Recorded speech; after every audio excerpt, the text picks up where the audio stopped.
Nag-ikot po sa ilang palengke sina House Speaker Martin Romualdez at Deputy Majority Leader Erwin Tulfo para mag-inspeksyon sa presyo ng bigas at iba pang produkto. At kaunay po niyan, makapanayam natin Congressman Erwin Tulfo. Kong, good morning po. Magandang umaga po, Sir Ivan. Sir, sabi ni Speaker na kasama ninyong nag-ikot sa palengke kahapon, posibleng may hoarding ng bigas. Do you share the observation, sir? At ano pong basehan nitong observation na ito? Si Speaker kasi, Sir Ivan, ay may mga informations, may mga assets din. So yun ang pumapasok ng mga information sa kanya. At itong information na ito ay sinishare niya sa Committee on Agriculture headed by Congressman Enverga. Patuloy po tinitignan ito. Kaya po nag-ikot po siya kahapon para malaman talaga on the ground the real situation. At kayo po, ano yung naging observation ninyo base sa inyong pag-ikot kahapon?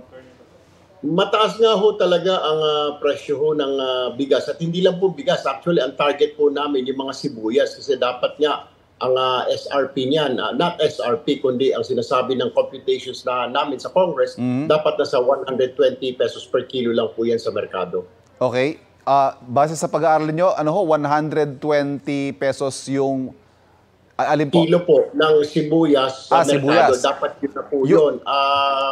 Unfortunately. Pero dito po sa Commonwealth Market, mababa. Malapit-lapit po doon sa sinasabi po namin na sa Commonwealth Market po may nagtitinda po na 125 pesos per kilo ng red onions. Dito ho sa bigas, magkano ho kaya yung dapat lang na presyo versus yung actual na presyo sa bentahan at ano yung discrepancy? May mga nakita si Speaker, natuwa naman siya dahil meron pang nasa 47, 48 dyan sa Commonwealth Market.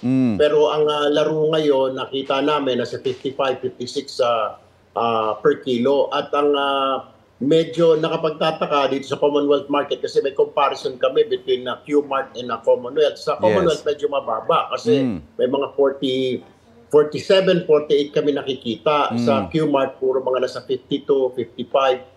Ang nakapagtataka pa, yung local daw sinasabi na local na galing sa mga traders, mas mura, nasa 40s lang. Tapos yung imported, medyo may kamahalan.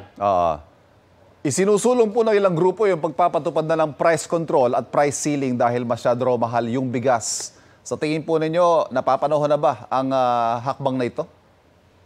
Depende po, Sir Ivan, kailangan ng pag-aralan kasi nga baka umaray din naman po yung mga farmers natin dahil binibili po sa kanila yan. Kung masyadong mababa naman, kailangan talaga pag-aralan. Kaya tuloy-tuloy po ang hearing ngayon ng Committee on Agriculture ng Kongreso para malaman po, marinig po both sides, mga magsasaka, yung ating pong consumers at saka po yung mga traders natin and importers para po matimbang. Baka hindi nga po medyo okay po sa mga consumer, pero doon po sa mga farmers natin, aaray naman sila. Paano nalaman ko? Dapat po, it's a win-win solution for everybody, Sir Ivan. Ano ho kaya nakikita nyo pwede natin mga alternatives sa Kong? Kasi ang bottom line naman ho nito, yung mga mamimili natin, gusto nila ng abot kaya na presyo. Lalo po, bigas po ito napakalapit sa sikmura ng mga kababayan natin. Ano ho kaya yung pwede natin gawin para ma-stabilize at least yung presyo ng bigas?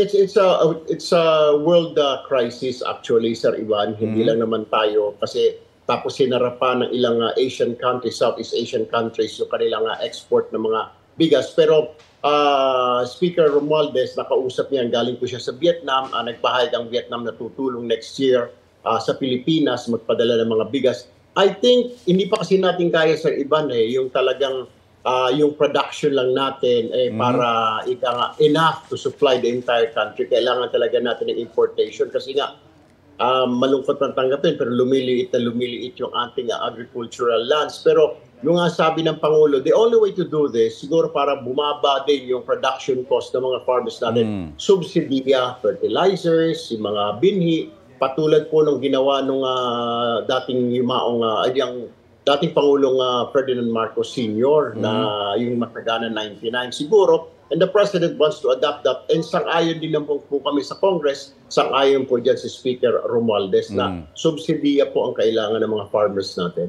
One last point, nabanggit niyo po kanina yung sibuyas, pero pa po kayo nakita na parang medyo papataas din ang presyo o hindi tama yung presyo? Medyo mataas po yung sibuyas. Kaya ang warning po ng speaker doon po sa mga medyo may mga stock pa dyan sa mga containers nila, sa mga bodega nila, sa mga cold storage, ilabas na ho. Kasi kung hindi, kung patuloy po nilang itatago yan, wala na po sa farmers ngayon, sa onion growers yung kanilang produkto, di ho ba nasa mga traders na.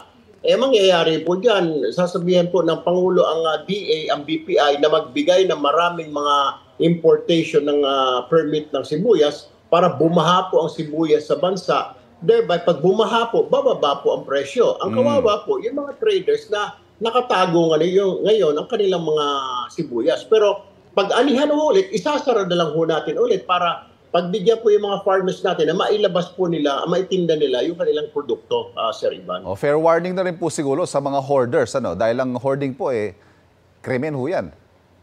Exactly, sir. Pati doon sa bigas, ganun din po yung instruction. Ang sabi ni Speaker, kung kayo nag-hoard ng mga bigas na nagtatago, kayo ilabas nyo na. Kasi kapag naikutan namin kayo, makakasuhan ho kayo. So, kailangan nilang ilabas para bumaba ho ang presyo, Sir Ivan. Kong, maraming salamat sa pagpapaunlak. Salamat po sa panahon. Nakausap po natin House Deputy Majority Leader Erwin Tulfo. Mauna ka sa mga balita, bisitahin at mag-subscribe sa GMA Integrated News sa YouTube. Sa mga kapuso abroad, samahan nyo kami sa GMA Pinoy TV at sa www.gmanews.tv.